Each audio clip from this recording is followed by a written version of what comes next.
আপুনি যিমান প্ৰশ্ন আছে চব সুধিব পাৰিব মই কথাখিনি কৈ ল'বলৈ দিয়ক দেই লিংকটো হেৰাই যাব নহ'লে মই এটা ধাৰাত কৈ আছোঁ তো কথাখিনি আপুনি বহক আপোনাৰ যিমান এনি কুৱেশ্যন আপুনি কৰিব পাৰিব আজি পাঠৰ ওপৰত আপুনি এনি কুৱেশ্যন কৰিব পাৰিব আপোনাৰ সব প্ৰশ্ন উত্তৰ মই যদি আপুনি জীৱন্ততে যদি দ্বাদশ স্কন্ধ ভাগত একো অৰ্থ আৰু একো সুৰ সঞ্চাৰ নজনাকেও যদি পঢ়ে জানিবা নাজানি কৰে নামৰ কীৰ্তন তথাপিতো পাপদহি নামে কৰে চন মনত ৰাখিব কথা আমাৰ শাস্ত্ৰত কৈছে আমি জীৱনৰ যিটো মুহূৰ্তত যিটো সময়ত সাধুৰ সংগত বহি ঈশ্বৰ কৃষ্ণৰ কথা শুনি সেইদিনা আমাৰ জন্ম জন্মান্তৰ কাৰণে অক্ষয় পুণ্য হ'ব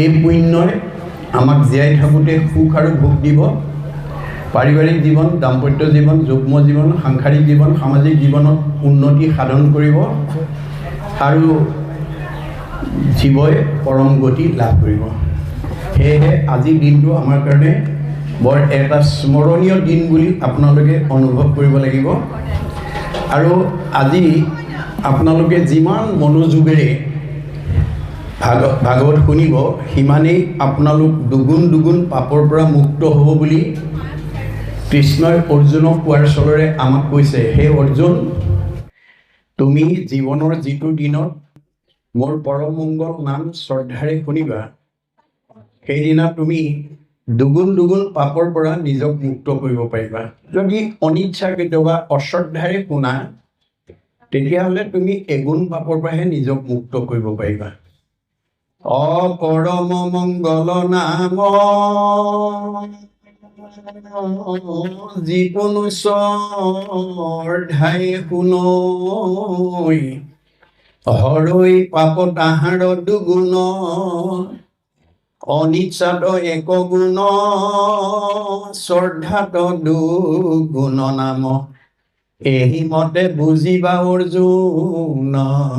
অৰ্জুনক বেছ কৰি লৈছে আমাক কৈছে দেই এতিয়া আমি জীৱনৰ প্ৰত্যেক দিনাই একক্ষণ 4 মিনিট দাৰ্শনিকৰ অভিমত 24 ঘণ্টাৰ ভিতৰত 4 মিনিট সময় যাতে আমি ঈশ্বৰৰ পৰম মংগল কথা শ্ৰৱণ কীৰ্তন বা গাব পাৰোঁ তাৰ প্ৰতি গুৰুত্ব দিব লাগিব আৰু প্ৰতিজন সদস্যৰ প্ৰতিও এই কথাৰ কাৰণে দৃষ্টি ৰাখিব লাগিব আমি কৃষ্ণ কথা কিয় শুনিব লাগে কিয় পঢ়িব লাগে ভাগৱততে উল্লেখ আছে আজি সেউকী পৰিয়ালটোৱে যিটো অনুষ্ঠান অনুষ্ঠিত কৰি আপোনালোকক আমন্ত্ৰণ কৰি আনিছে আমাৰ বেদৰ মতে আজি এই পৰিয়ালটোৰ ওপৰত ভগৱানৰ কৃপা পৰিছে বহুত ধন টকা পইচা শিক্ষা বিদ্যা থাকিলেও জগতৰ মংগল হোৱা জীৱৰ কল্যাণ হোৱা নিজৰ পৰিৱেশ সংস্কাৰ হোৱা কৰ্ম চবেই কৰিব নোৱাৰে এয়া ভাগৱততে উল্লেখ আছে শতকোটি জন্মান্তৰে হুৱে মহাভাগ নৰহৰি ৰক জীৱে তেবে পাৱে লাভ তাতো যেবে মূৰদায়া ভৈল জাক প্ৰতি সেহিকে কৰিব পাৰে আমাত ভগতি আজি সেউকী পৰিয়ালটোৰ ওপৰত ভগৱানৰ কৃপা পৰিছে বুলি অনুভৱ কৰিব লাগিব ভগৱানৰ কৃপা নপৰিলে বহুত ধন টকা পইচা থাকিলেও এনেকুৱা পবিত্ৰ কৰ্ম চবেই কৰিব নোৱাৰে আৰু ভাবিব লাগিব ভাবেন লগতে সৰ্বম ভগৱানে কৈছে তোমাৰ হৃদয়তে মই আছো সমস্ত ভূতৰে মই আছো হৃদয়ত কিয় আছো যাদৃশী ভাৱনা জৈস সিদ্ধি ভৱতি তাদৃশী যোনে যেনেকৈ ভাবে তেওঁৰ মনৰ ভাৱনা তেনেকৈ পূৰণ কৰিবৰ কাৰণে মই হৃদয়তে আছো গতিকে তুমি ভাবিবা ভাবেন লভতে সৰ্বম ভাবিব পাৰিলে মোৰ পৰা চব আদায় কৰিব পাৰিব ভাবেন দেৱ দৰ্শনম ভাবিব পাৰিলে দেৱতা দৰ্শন কৰিব পাৰিব ভাবেন লভতে পৰম জ্ঞানম ভাবিব পাৰিলে পৰম জ্ঞানৰ অধিকাৰী হ'ব পাৰিবা তস্মাৎ ভাৱ অৱলম্বনম এটা ভাল কাম কৰিম বুলি ভাবিবলৈ বেদে আহ্বান জনাইছে ভগৱানে কৈছে তুমি ভাবা তোমাৰ মই হৃদয়তে আছো আজিৰ দৰে অনুষ্ঠান যদি আমাৰ ৰশ্মিৰেখা শইকীয়াৰ পৰিয়ালবৰ্গৰ দৰে আমি প্ৰত্যেক পৰিয়ালবৰ্গই যদি ল'ৰা ছোৱালী জন্মদিন উপলক্ষে হওক গৃহ প্ৰতিষ্ঠাৰ উপলক্ষে হওক গুৰুগৃহ প্ৰতিষ্ঠা উপলক্ষে হওক বাৰ্ষিক সেৱা উপলক্ষে হওক বা কাৰোবাৰ স্মৃতি দিন উপলক্ষে হওক বছৰত এবাৰো যদি আমি এই বেদ বেদান্ত সাৰ ভাগৱত শাস্ত্ৰ যদি আমি অনুষ্ঠিত কৰি প্ৰথম স্কন্ধৰ পৰা দ্বাদশ স্কন্ধ জীৱন্ত অৱস্থাত যদি আপোনালোকে শুনাৰ আৰু শুনোৱাৰ সৌভাগ্য দিব পাৰে, তেতিয়াহ'লে এইখন গৃহলৈ অনাগত দিনত বৃদ্ধ পিতৃ মাতৃক বৃদ্ধাশ্ৰমলৈ খেদি পঠিওৱা জীৱ পুত্ৰৰূপে আহিব নোৱাৰিব। শাহু বোৱাৰীৰ মাজত, স্বামী স্ত্ৰীৰ মাজত, ককাই ভাইৰ মাজত, সীমা ঘৰীয়াৰ মাজত মনোমালিন্য ঘটি থকা জীৱ এইখন ঘৰলৈ আহিব নোৱাৰিব।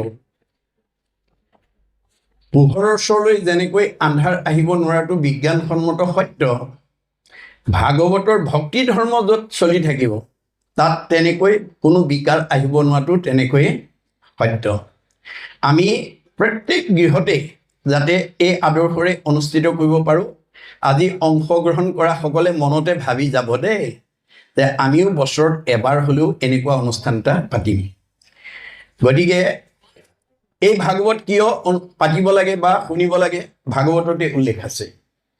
আকৌ শুনি বন্ধ্যা নাৰী পুত্ৰ হুৱে গুণৱন্ত, দুৰ্জনো সজন হুৱে দুখী ধনৱন্ত। ভাগৱত শুনিলে সতী সন্তান নোহোৱা মহিলাই সুযোগ্য সন্তানৰ পোৱাৰ যোগ্যতা লাভ কৰিব পাৰে। দুষ্ট মানুহ শান্ত হৈ যায়, দুখীয়া মানুহ ধনী হৈ যায়। সেইকাৰণে মহাপুৰুষ শংকৰদেৱে জীৱশ্ৰেষ্ঠ মানুহৰ প্ৰতি আহ্বান জনাইছে কি বুলি? কিন্তু আগে প্ৰথমত মহাশাস্ত্ৰ ভাগৱত শুনিওক মহাযত্ন কৰি, বিশেষণ লগাইছে দেই।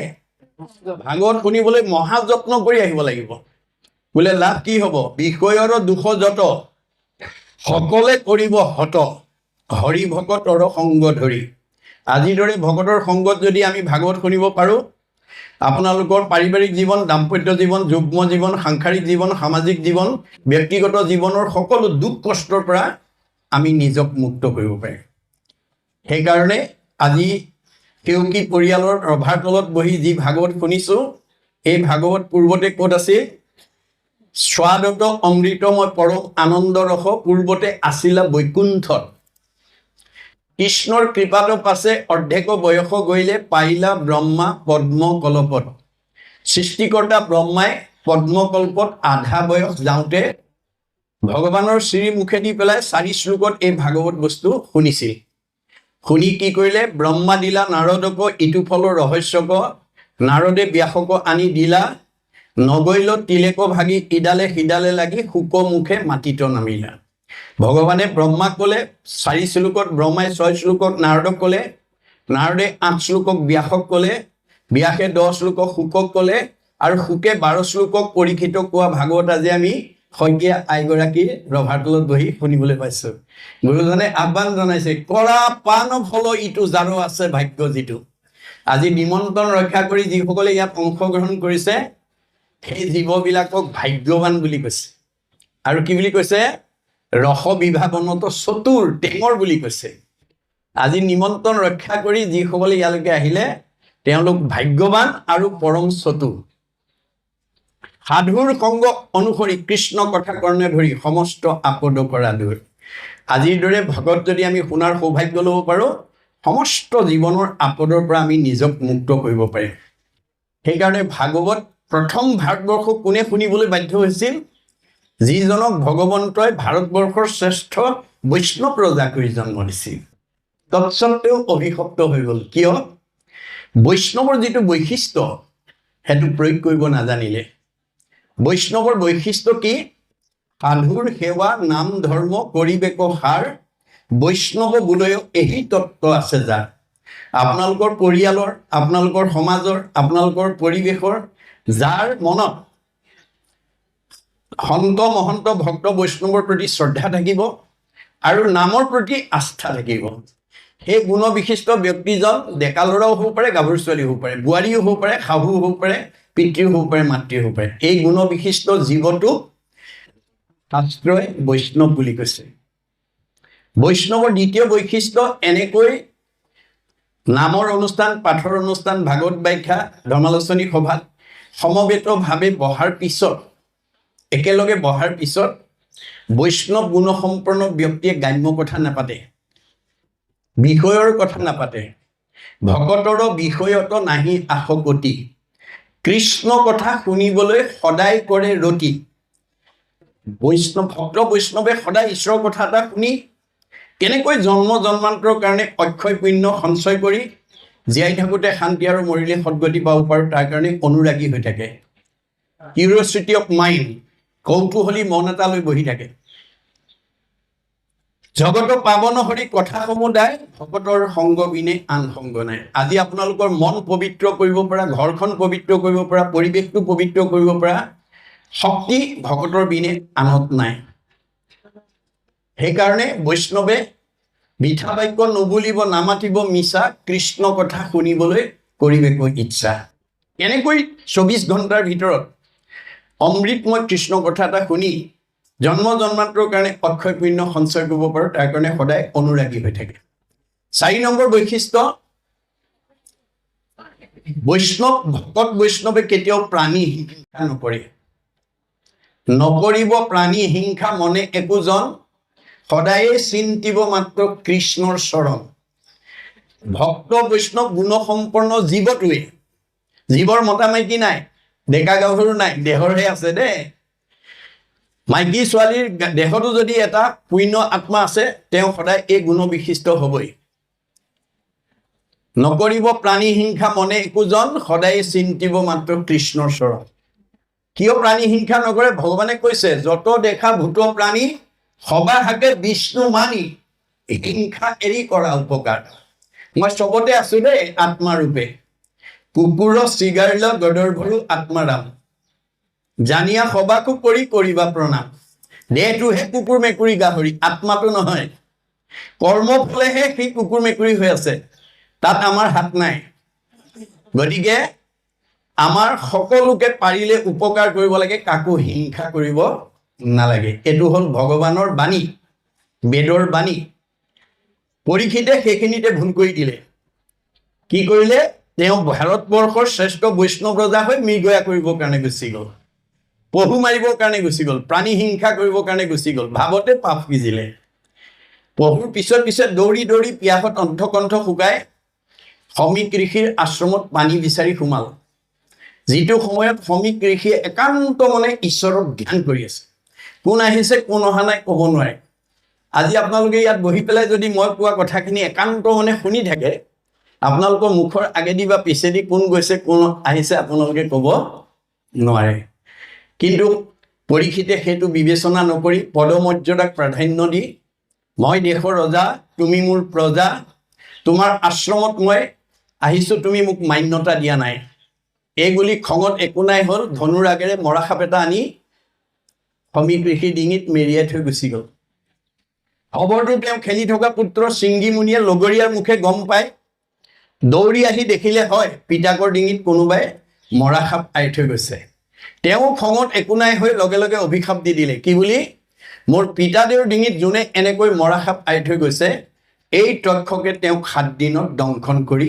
মাৰিব খবৰটো পৰীক্ষিত কৰ্ণগোচৰ হোৱাৰ লগে লগে মৃত্যুৰ ভয়ত ত্ৰস্তমান হ'ল আৰু পুতেক জন্মেজয়ক মাতি আনি ক'লে বোপাই মই কৰ্ম দোষত অভিশপ্ত হ'লোঁ মোক 7 দিনত তক্ষকে দংশন কৰিব মোৰ মৃত্যু অনিবাৰ্য এই সপ্তদিবা পৃথিৱী পৰিচালনাৰ দায়িত্ব তোমাৰ ওপৰত অৰ্পণ কৰিলোঁ আৰু মই কিবা প্ৰকাৰে তক্ষকৰ দংশনৰ পৰা নিজক বচাব পাৰোঁ নেকি উপায় বিচাৰি যাওঁ এইবুলি ক'ত গ'ল গংগাৰ আশ্ৰয় ল'লেগৈ এতিয়া আমাৰ প্ৰশ্ন হ'ল পৰীক্ষিতে যদি মৃত্যুৰ হাতৰ পৰা কালৰ হাতৰ পৰা তক্ষকৰ হাতৰ পৰা নিজক বচাবৰ কাৰণে যদি গংগাৰ আশ্ৰয় ল'ব লাগে আজি আমি লৈছোনে নাই আচলতে কি গংগা নামেই গংগা নামে নাতাৰিলে জীৱ আৰু কোনে তাৰে শ্ৰাদ্ধ কৰি কাক কোনে তাৰিবাক পাৰে কাৰ শ্ৰাদ্ধ কোনে কৰে শ্ৰাদ্ধ কোনে খায় কেৱলে নিজৰ মাত্ৰ জীৱিকাৰ উপায়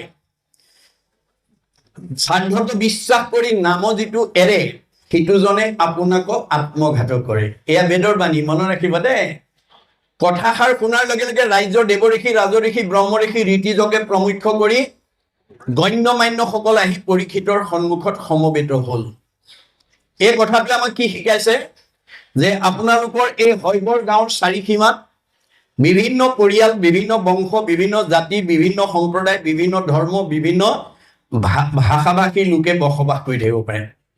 জাতৰ ভিন্নতা থাকিব পাৰে, ধৰ্মৰ ভিন্নতা থাকিব পাৰে, সমাজৰ ভিন্নতা থাকিব পাৰে, পৰিয়ালৰ ভিন্নতা থাকিব পাৰে, বংশৰ ভিন্নতা থাকিব পাৰে, কিন্তু আত্মাৰ ভিন্নতা নাই। আত্মা দৃষ্টিত আজি ইয়াত বহি থকা সকলো আমি ঈশ্বৰৰ অমৃতৰ সন্তান। তোমাৰে সেই অংশ আমি যত জীৱ জাক। তোমাৰ মায়াই প্ৰভু বান্ধিলে আমাক। ভগৱানৰ মায়াই পাই পেলাই আমাক আপোন পৰ চুত বৰ উচ্চ নিচ এই ভাৱৰ সৃষ্টি কৰিলে। এতিয়া গুৰুজনে আমাক কৈছে, তোমালোকে ভগৱানৰ ওচৰত দাবী কৰা, কি বুলি? দিও উপদেশ ভজো তোমাৰ চৰণে, কৰ্মৰ বন্ধন সিন্ধু শ্ৰৱণ কীৰ্তনে। তোমাৰ এই মায়াৰ বান্ধনটো যাতে ভাগৱত শুনি আমি ছিঙি পেলাব পাৰোঁ। আজি আপোনালোকে ভাগৱত শুনাৰ লগে লগে আপোনালোকৰ জীৱবিলাকৰ লগত আমাৰ কৰ্মফল তিনিটা: প্ৰাৰব্ধ, আৰব্ধ, অনাৰব্ধ। প্ৰাৰব্ধ মানে পূৰ্বজন্মৰ কৰ্মবন্ধ অনুসৰি আমি এই জন্মত ভোগ কৰি থাকিব লাগে, সুখ দুখৰ গৰাকী হ'ব লাগে। আমাৰ কিবা দুখৰ বান্ধোন আছিল যদি ভাগৱত শুনাৰ লগে লগে ভিদ্যতে হৃদয় গ্ৰন্থি ছিদ্যতে সৰ্ব সঞ্চয়। ভাগৱত শুনাৰ লগে লগে আমাৰ পূৰ্ব জন্মৰ কৰ্মবন্ধৰ যিবিলাক গাঁঠি চব খুলি যাব আৰু সংশয়টো দূৰ হৈ যাব। তেতিয়া আমাৰ সমাজৰ একে সীমাতে থকা আজি মানুহে এই কথাটো নাজানাৰ কাৰণে, এই সংশয়টো দূৰ নোহোৱাৰ কাৰণে সীমাঘৰীয়া মানুহে সীমাঘৰীয়া মানুহক হিংসা কৰে। উন্নতি হৈ গ'লে আমাৰ সমাজৰ মানে উন্নতি হ'লে আন এঘৰ মানুহে তেওঁক হিংসা কৰে। কাৰোবাৰ ল'ৰা ছোৱালীকেইটা পঢ়া শুনাত আগবাঢ়ি গ'লে কাৰোবাৰ পৰিয়ালে হিংসা কৰে। কিয়? তেওঁলোকৰ সংশয়টো দূৰ হোৱা নাই। কিয় তেওঁলোকৰ মাজত এই বৈষম্যতাই দেখা দিছে সেই কথা তেওঁলোকে নাজানে। আপোনালোকে ভাগৱত নুশুনা পৰ্যন্ত আপোনালোকৰ মনৰ পৰহিংসা ভাৱৰ পৰা আপুনি নিজক মুক্ত কৰিব নোৱাৰিব। আৰু জীয়াই থকালৈকে যেতিয়ালৈকে আপুনি জীৱনত পৰহিংসা ভাৱ অন্তৰত লৈ থাকিব, সেইদিনালৈকে আপোনালোকক ভগৱানে মনৰ কামনা কেতিয়াও পূৰণ হ'বলৈ নিদিয়ে। এই কথা দশম স্কন্ধ ভাগৱতত ভগৱানে নিজে কৈছে, কি বুলি? অপৰৰ সম্পদ দেখি মৰে যিটো চক্ষু পুৰি, তাৰ আশা সবে হুৱে নষ্ট, তোমাত বিমুখ ভৈলে একো আত সুখ নাই, মিছা সবে যত কৰে কষ্ট। আপুনি ৰাতিপুৱা শুই থকাৰ পৰা গধূলালৈকে যিমান কষ্ট কৰি উপাৰ্জন নকৰক কিম্বা, হৃদয়ত যদি আপুনি পৰহিংসা ভাৱ লৈ থাকে, আপোনাৰ মনৰ ভাৱনা কেতিয়াও ভগৱন্তই পূৰণ কৰিবলৈ নিদিয়ে। মনৰ কামনা পূৰণ নোহোৱা মানুহে কেতিয়াও খোলা হাঁহি মাৰিব নোৱাৰে। খোলা হাঁহি মাৰিব নোৱাৰা মানুহৰ চেহেৰা ভাল নহয়, কমনীয়তা নাবাঢ়ে, আয়ুস নাবাঢ়ে। বাইবেলত চলোমনে কৈছে, মেৰী হাৰ্ট ডুৱেট good like a medicine, A broken heart drive the bone. যাৰ হৃদয়ত আনন্দ থাকিব মেডিচিনৰ দৰে কাম কৰিব, চেহেৰা ধুনীয়া কৰিব, কমনীয়তা বঢ়াব, আয়ুস বাঢ়িব। যাৰ হৃদয়ত দুখ বেদনাই ভৰি থাকিব সি আৰু ঘিউ মৌ খাওক, হাড়লৈকে শুকাই যাব। আহাৰে চেহেৰা ভাল কৰিব নোৱাৰে যদি মনটো আনন্দত ৰাখিব নোৱাৰে। মনত ৰাখিব কথাটো। আপুনি যিমান প্ৰশ্ন আছে চব সুধিব পাৰিব, মোৰ কথাখিনি কৈ ল'বলৈ দিয়ক দেই, লিংকটো হেৰাই যাব নহ'লে। মই এটা ধাৰাত কৈ আছোঁতো কথাখিনি, আপুনি বহক। আপোনাৰ যিমান এনি কুৱেশ্যন আপুনি কৰিব পাৰিব, আজি পাঠৰ ওপৰত আপুনি এনি কুৱেশ্যন কৰিব পাৰিব।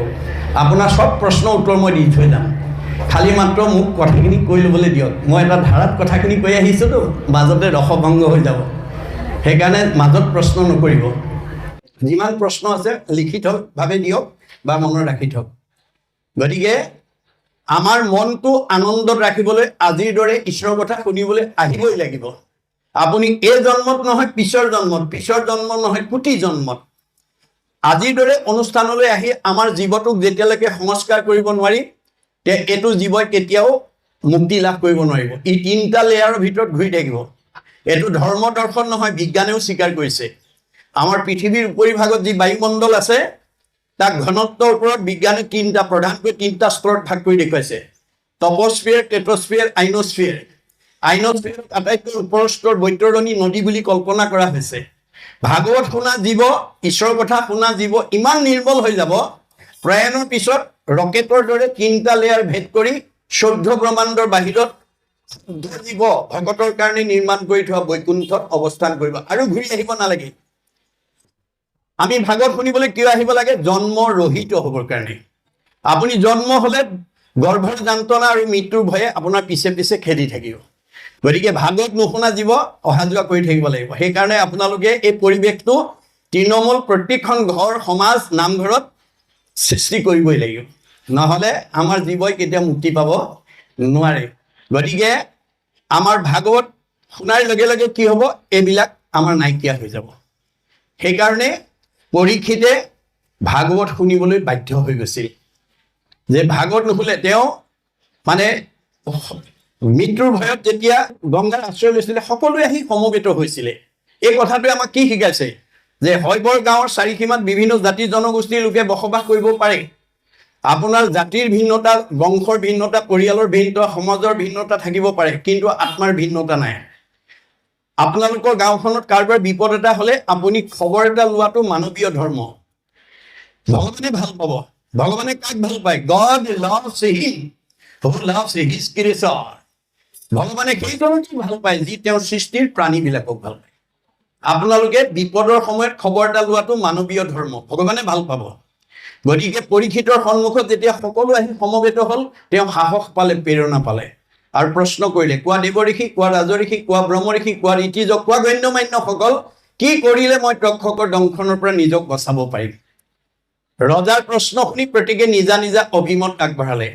কোনোৱে ক'লে তপ কৰা, কোনোৱে ক'লে জপ কৰা, কোনোৱে ক'লে যজ্ঞ কৰা, কোনোৱে ক'লে দান কৰা, কোনোৱে ক'লে তীৰ্থ কৰা, কোনোৱে ক'লে স্নান কৰা। নানা ঋষিৰ নানা মতে পৰীক্ষিতৰ মৃত্যুৰ ভয় আঁতৰ কৰিব নোৱাৰিলে। কিয়?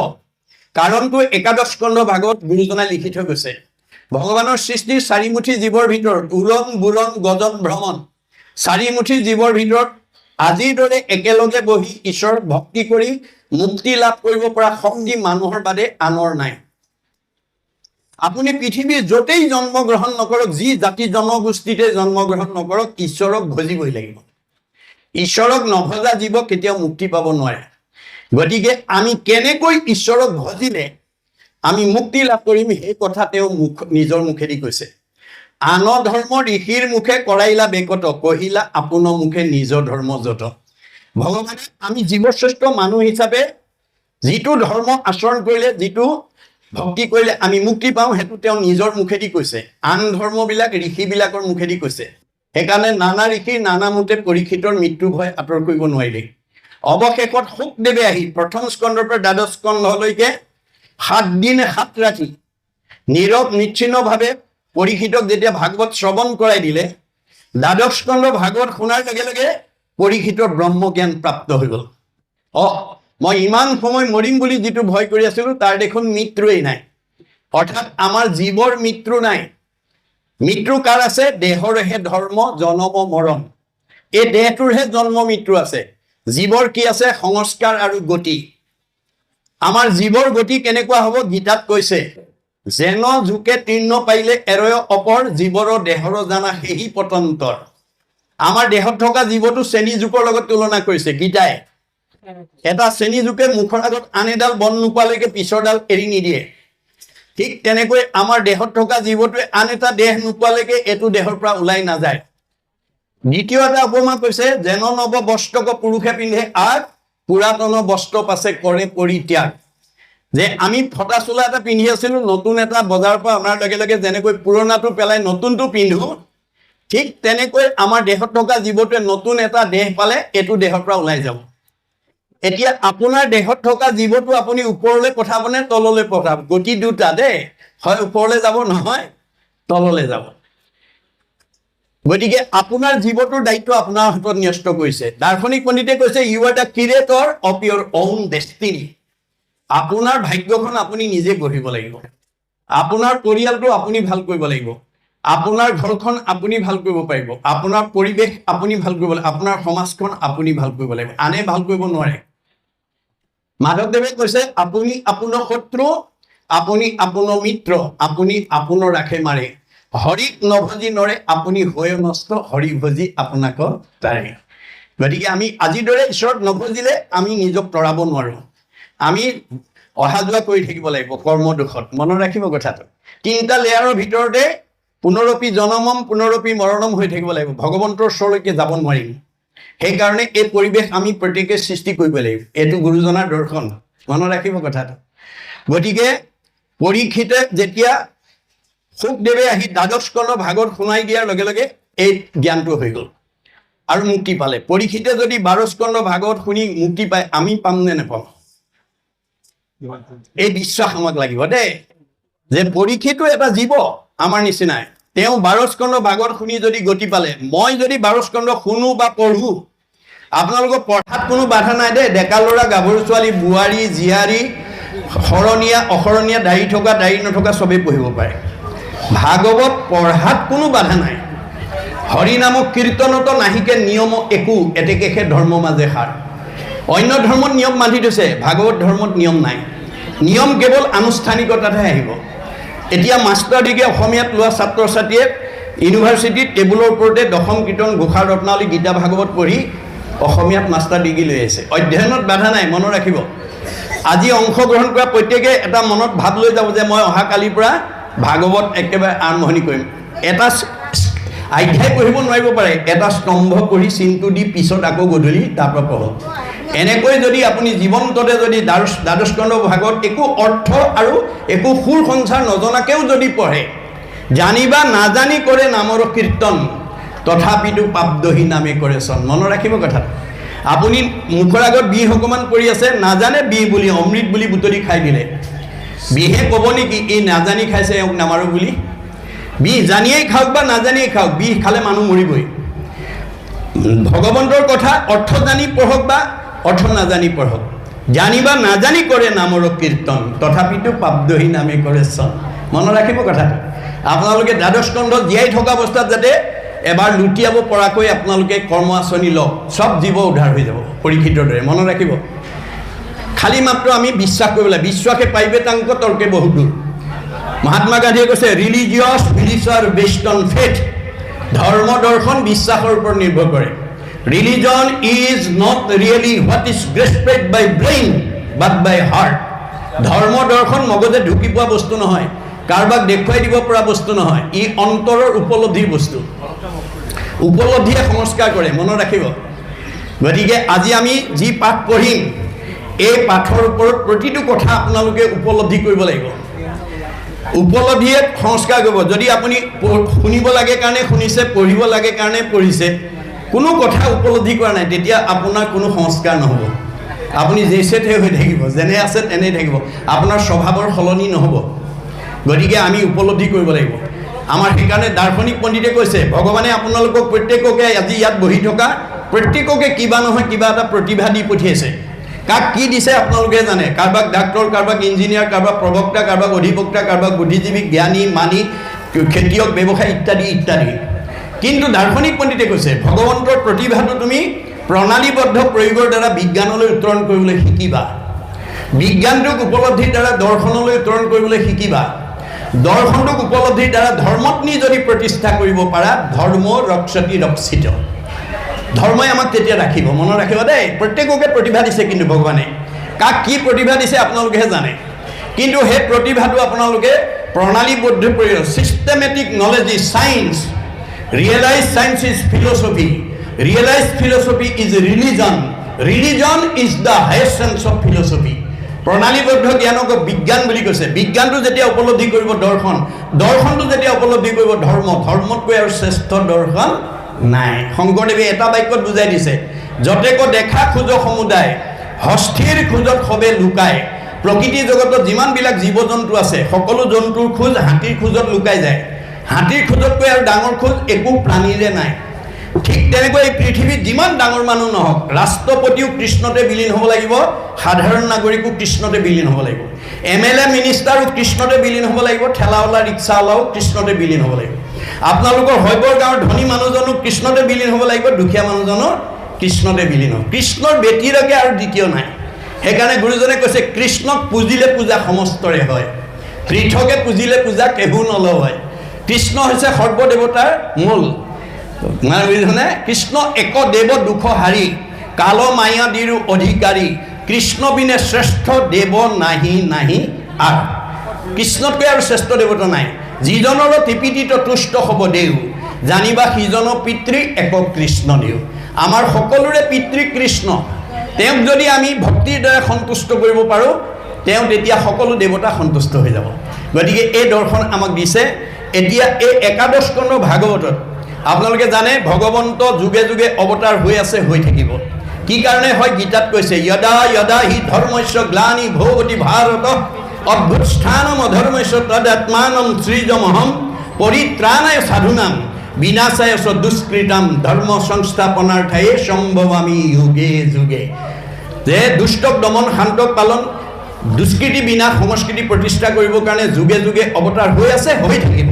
তাত যদুকুল ধ্বংস কৰি যেতিয়া বৈকুণ্ঠলৈ যাব ওলাল, তেওঁ পৰম বান্ধৱ যিজনৰ লগত 5 বছৰ বয়সৰ পৰা নিবিড় সম্পৰ্ক, তেওঁ আপত্তি কৰিলে, প্ৰভু তুমি এতিয়া মই ইংগিততে বুজি পাইছোঁ তুমি দেৱকাৰ্য সাধন কৰি বৈকুণ্ঠলৈ যাবৰ কাৰণে সাজু হৈছা। অকলে গ'লে নহ'ব, মোকো লৈ যাব লাগিব। তুমি মোৰ বৰদেউতাৰ পুত্ৰ বসুদেৱৰ ল'ৰা, আৰু মই তোমাৰ খুৰাৰ পুত্ৰ দেৱভাগৰ পুত্ৰ, মই উদ্ধৱ। বংশৰ ফালৰ পৰা তুমিয়ে মই ককাই ভাই, কিন্তু ভক্তিৰ দিশত তুমি মোৰ আৰাধ্য দেৱ। গতিকে তোমাৰ অবিহনে মোৰ এই জগত অন্ধকাৰ হ'ব, মই অকলে থাকিব নোৱাৰোঁ, মোকো লৈ যাব লাগিব। এই আহ্বান শুনাৰ লগে লগে কৃষ্ণই হাঁহি পেলাই কৈছে, সখা তুমি ঠিকেই কৈছা, কিন্তু তোমাক যদি মোৰ লগত লৈ গুচি যাওঁ, তেতিয়া মই যি লক্ষ্য আৰু উদ্দেশ্যলৈ পৃথিৱীলৈ আহিছিলোঁ চব ধূলিচাত হৈ যাব। তুমি আমি দুয়ো গৈলে মিলিব অনৰ্থ, লুপ্ত হৈব জ্ঞান ইটো ভকতিৰ পথ। ভক্তিৰ পথটো লুপ্ত হৈ যাব। ফলত কি হ'ব? অধৰ্মে পিৰিব লোক যাইবে অধুগতি, ভকতিক ৰাখি তুমি থাকিও সম্প্ৰতি। তুমি এতিয়া ভক্তি পথটো ৰক্ষা কৰি থাকিব লাগিব। মোৰ এই মহাবাক্য নচাৰিবা তুমি, শ্ৰৱণ কীৰ্তন প্ৰৱৰ্তাই থাকা তুমি। তুমি এতিয়া মোৰ বাক্য ৰক্ষা কৰি শ্ৰৱণ কীৰ্তন ধৰ্ম প্ৰৱৰ্তন কৰি থাকা। আজি আমাৰ ৰশ্মিৰেখা শইকীয়াৰ পৰিয়ালবৰ্গই এয়া উদ্ধৱৰ কাম কৰিলে, মনত ৰাখিব। ইমান আত্মাক মাতি আনি আজি আমাক কৃষ্ণ কথা গোৱা আৰু শুনাৰ সৌভাগ্য দি দিলে। আজি আমাৰ প্ৰত্যেকৰে অক্ষয় পুণ্য হ'ল। যিমানে কৃষ্ণক দিয়ে সেহিকে অক্ষয়, ইহাক নিবাক একো জনে নপাৰে। আজিৰ পুণ্যটো আৰু আমাক কোনেও নিব নোৱাৰে। এইটো আমাৰ একদম প্লাছ হৈ গ'ল, মাইনাছ নহয়, মনত ৰাখিব কথাটো। আমাক আজি সকলোকে পুণ্য অৰ্জন কৰাত সহায় কৰি দিলে। আমাক উপকাৰ কৰাৰ লগে লগে তেওঁলোকৰ কি হ'ব? পৰোপকাৰায় পুণ্যম, পৰিয়ালৰ পুণ্য হৈ গ'ল দেই। আৰু আপোনালোকে মাইক্ৰফোন ব্যৱহাৰ কৰিছে, মাইক্ৰফোন ব্যৱহাৰ নকৰিলেও অনুষ্ঠানটো পাতিব পাৰিলেহেঁতেন, কিন্তু তেতিয়া আমাৰ ৰভাৰ তলত থকাসকলেহে শুনিলেহেঁতেন। এতিয়া ইয়াৰ প্ৰতিধ্বনি যিমান দূৰলৈকে গৈছে, ভাগৱতত কৈছে একজনে যদি নাম ওচৰৈ শুনে মানে পাপ সবাৰো হৰে।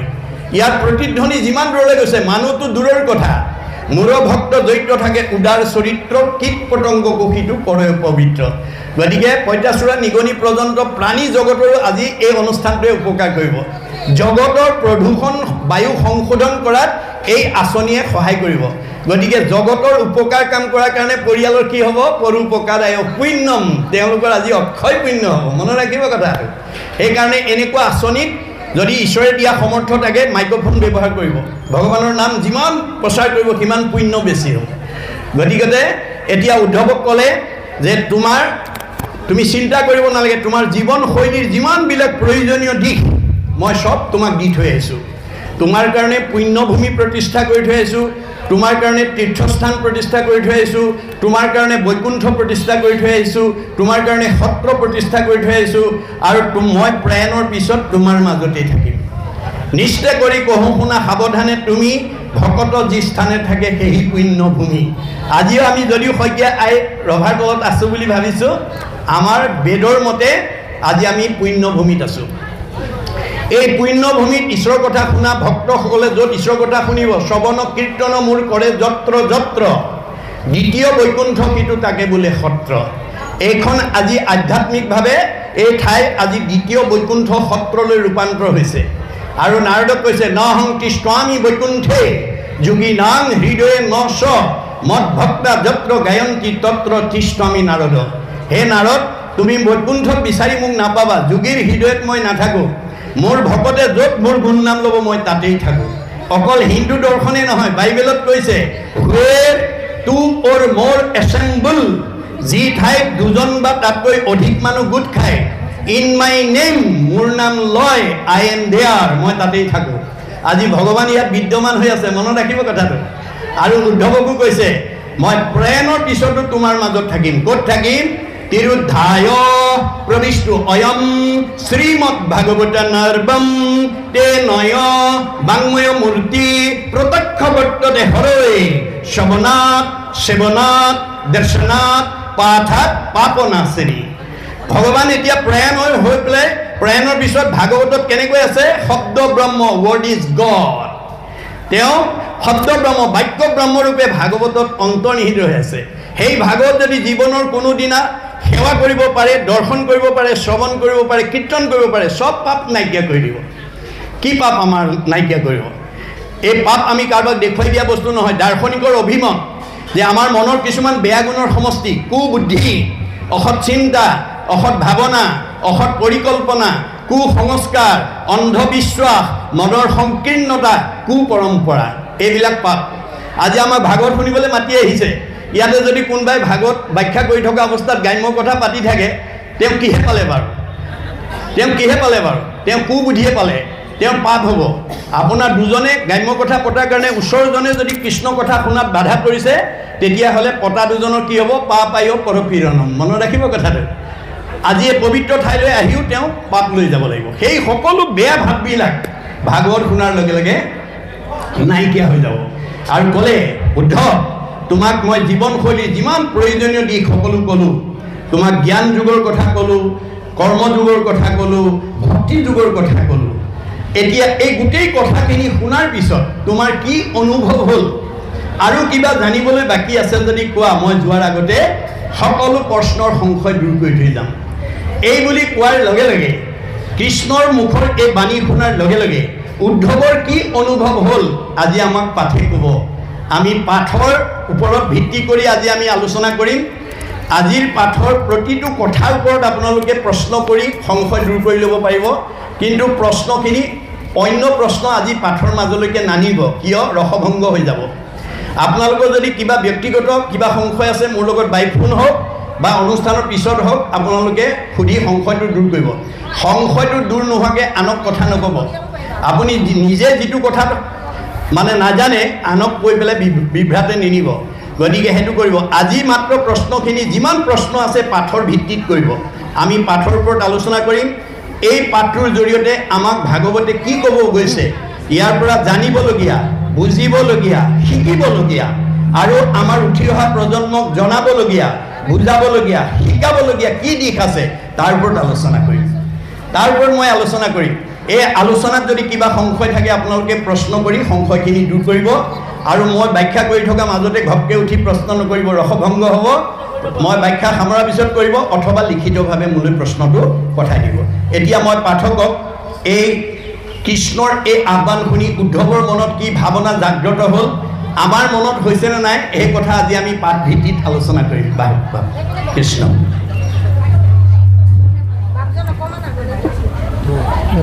এইটো সেইখনি ৰামে কৃষ্ণৰ সিদ্ধান্ত শুনি উদ্ধৱে সোধন্ত জনাই, শুনা প্ৰভু জগত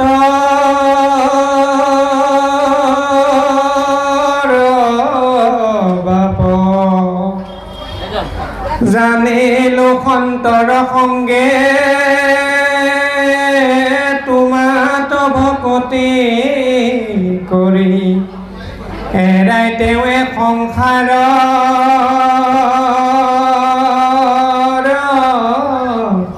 তাপ, তোমাৰ সংগত ইটো পৰম ভকতি পন্থ, কেৱল লোক কৰ সাধয় গতি,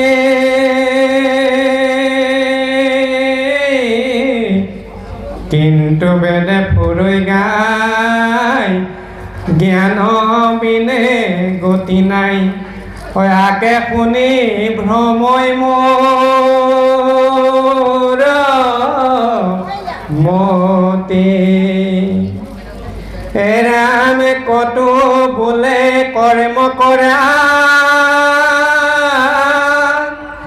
কতো বোলে পৰিহৰা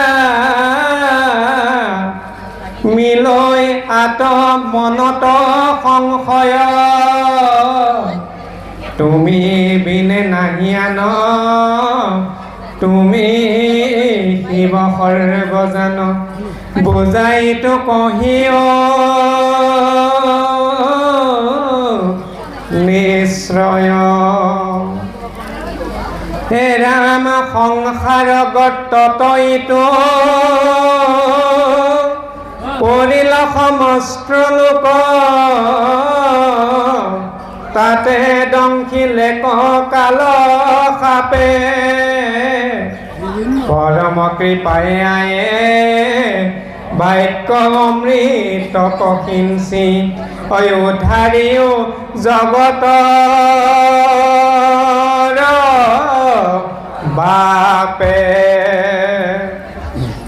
কৃষ্ণ এইখিনিলৈকে আমাৰ ভাগৱতৰ পদৰ মাজেদি উদ্ধৱে কৃষ্ণ কোৱাৰ স্থলৰে আমাক কি কৈছে আমি তাৰ ওপৰত আলোচনা কৰিম। এতিয়া কৈছে কৃষ্ণৰ সিদ্ধান্ত শুনি উদ্ধৱে সুদন্ত দুনাই শুনা প্ৰভু জগতৰে বাপ, যে হে জগতৰ ঈশ্বৰ তুমি শুনা, জানিলো সন্তৰ সংগে তোমাতো ভকতি কৰি এৰাই তেবে সংসাৰৰ তাপ। তুমি এই জ্ঞান যুগ কৰ্মযুগ ভক্তি যুগকে প্ৰমুখ্য কৰি জীৱনশৈলীৰ যিমানবিলাক প্ৰয়োজনীয় কথা মোক ক'লা, তাৰ পৰা মই এটা অনুভৱ হ'ল যে সাধুৰ সংগত জানিলো সন্তৰ সংগে তোমাক ভকতি কৰি এৰাই তেবে সংসাৰৰ তাপ। ভগৱানে আমাৰ প্ৰত্যেককে তিনিটা তাপত ভুক্তভোগী কৰি ৰাখিছে দেই। পৃথিৱীৰ যিমান জীৱ আছে তিনিটা তাপত চবেই ভুক্তভোগী। ভগৱানৰ এইটো সৃষ্ট তাপ তিনিটা। কি কি তাপ? আদি ভৌতিক তাপ, আদি দৈবিক তাপ, আধ্যাত্মিক তাপ। আজি ইয়াত বহি থকা আপোনাৰ কোনোবা নহয় কোনোবা এটা তাপত ভুক্তভোগী হৈ আছে। ভুক্তভোগীসকলেহে জানে কি তাপে তেওঁ মানে ক্ৰিয়া কৰি আছে বা প্ৰতিক্ৰিয়া কৰি আছে, বাহিৰৰ পৰা আপুনি নাজানে। গতিকে আজিৰ দৰে যদি সাধুৰ সংগত আহি ভক্তি কৰে, ভগৱন্তৰ এই তিনিটা তাপে আমাৰ দেহ জগতত মনৰ জগতখনত প্ৰভাৱ পেলাব নোৱাৰে। এতিয়া তেওঁৰ সৃষ্ট প্ৰথম তাপটোৰ নাম হৈছে আদি ভৌতিক তাপ। এই আদি ভৌতিক তাপটোৱে আমাৰ পৰিয়ালত, আমাৰ ঘৰখনত, আমাৰ ব্যক্তিগত জীৱনত, আমাৰ যুগ্ম জীৱনত কেনেকৈ প্ৰতিক্ৰিয়া কৰে। আমাৰ বেদত কৈছে মৃগ পক্ষী মুনিচা দেই সৰিসৃপা দেশ ৰাক্ষসে নিৰ্ণং জন্যতে আদি ভৌতিক। অৰ্থাৎ ভগৱন্তৰ সৃষ্টি পঞ্চভৌতিক প্ৰাণী, মৃগ পক্ষী সৰীসৃপ প্ৰাণী, সাপ বেং কোন যেনেকুৱা ভূত প্ৰেত পিশাচ মানুহ আদিৰ দ্বাৰা আপোনাৰ জীৱনলৈ যিবোৰ দুখ নামি আহে। অৰ্থাৎ কেতিয়াবা কাৰোবাক হঠাতে কুকুৰে কামোৰে, কাৰোবাক মেকুৰীয়ে আঁচুৰে, কাৰোবাক বিচাই ডাকে, কাৰোবাক কোমজেলেকুৱাই কামোৰে, কাৰোবাক সৰ্পই দংশন কৰে, কাৰোবাক আকৌ মানুহেই মানুহক মাৰি আঘাতপ্ৰাপ্ত কৰে ইত্যাদি ইত্যাদি। অৰ্থাৎ ভগৱন্তৰ সৃষ্টিৰ পঞ্চভৌতিক প্ৰাণীৰ দ্বাৰা আমাৰ এই পঞ্চভৌতিক দেহলৈ যিবিলাক দুখ নামি আহে, সেইটো দুখক কৈছে আদি ভৌতিক তাপ। 2 নম্বৰ তাপটো হৈছে আদি দৈবিক তাপ। ই কেনেকৈ আমাৰ জীৱনলৈ নামি আহে? বেদত কৈছে শীত উষ্ণ বাতবিশ্ৰাম্বু বিদ্ৰুতাদি সমুদ্ৰম তাপ দ্বিজবৰ নিৰ্ণং জন্যতে আদি দৈবিক। কোনেও নভবাকৈ হঠাতে আমাৰ জীৱনলৈ যিবোৰ দুখ নামি আহে, সেই দুখবিলাকক কৈছে আদি দৈবিক তাপ। ই কেনেকৈ আহে? অতিপাত ঠাণ্ডা, অতিপাত গৰম, বতাহ ধুমুহা, বিজুলী ঢেৰেকণি, বানপানী, ভূমিকম্প, সমুদ্ৰ আৰু বজ্ৰপাত, আকস্মিক দুৰ্ঘটনা। এতিয়া আমাৰ যিটো ঘটনা জুবিন গাৰ্গৰ ক্ষেত্ৰত হ'ল, ক'ত মৰিলগৈ? সাগৰত, সমুদ্ৰ। কোনে ভাবিছিলেনে? নাভাবিছিলে। কোনেও নভবাকৈ যিবোৰ দুখ মানুহৰ মনলৈ আহে, সেই দুখবিলাকক কৈছে আদি দৈবিক তাপ। মনত ৰাখিবা দেই, কাৰ জীৱনলৈ কেনেকৈ কি কৰ্ম দুখত নামি আহিব ভুক্তভোগীসকলেহে জানিব। 3 নম্বৰ তাপটো হৈছে আধ্যাত্মিক তাপ। ইয়াক দুটা ভাগত বিভক্ত কৰিছে, শাৰীৰিক আৰু মানসিক। আপোনালোকৰ কাৰোবাৰ শৰীৰত যদি অৰ্শ, গুল্ম, পিত্ৰ, কেঁচুমূৰীয়া, মূৰৰ বিষ, পেটৰ বিষ, দাঁতৰ বিষ, কঁকাল বিষ, কাৰ কি আছে আৰু আপোনালোকৰ শৰীৰত যদি কাৰোবাৰ বেমাৰ আছে, তেওঁ কেতিয়াও সুখী হ'ব নোৱাৰে। যিমান ধন ধান টকা পইচা গাড়ী মটৰ পকা ঘৰ দুৱাৰ মাজতে নাথাকক কিম্বা, শৰীৰত বেমাৰ থকা মানুহ কেতিয়াও সুখী হ'ব নোৱাৰে।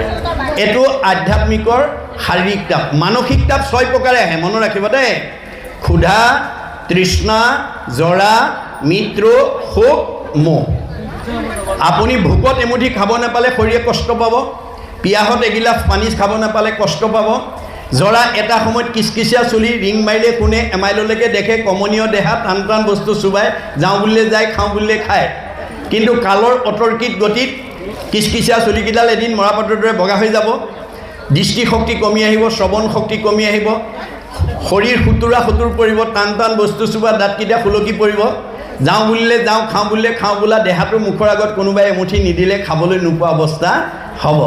সেই সময়ত আপুনি পূৰ্বৰ স্মৃতি ৰোমন্থন কৰি এটা সময়ত এনেকৈ আছিলোঁ, এনেকৈ খাইছিলোঁ, এনেকৈ গৈছিলোঁ, আজি এই অৱস্থা হ'ল বুলি যিটো দুখ আহিব, সেইটো ক'ব শাৰীৰিক আধ্যাত্মিকৰ মানসিক তাপ। তাৰপিছত আপোনাৰ আত্মীয় স্বজন মৰিলে আমি দুখ পাওঁ, আপোনাৰ মনে ভবা ভাল বস্তু কিবা হৰণ ভগন হ'লে দুখ পায়, আৰু মৃত্যুৰ প্ৰতি আমি সকলো ত্ৰস্তমান হৈ থাকোঁ। এই 3টা তাপে আমাক কাকো এৰা নিদিয়ে দেই।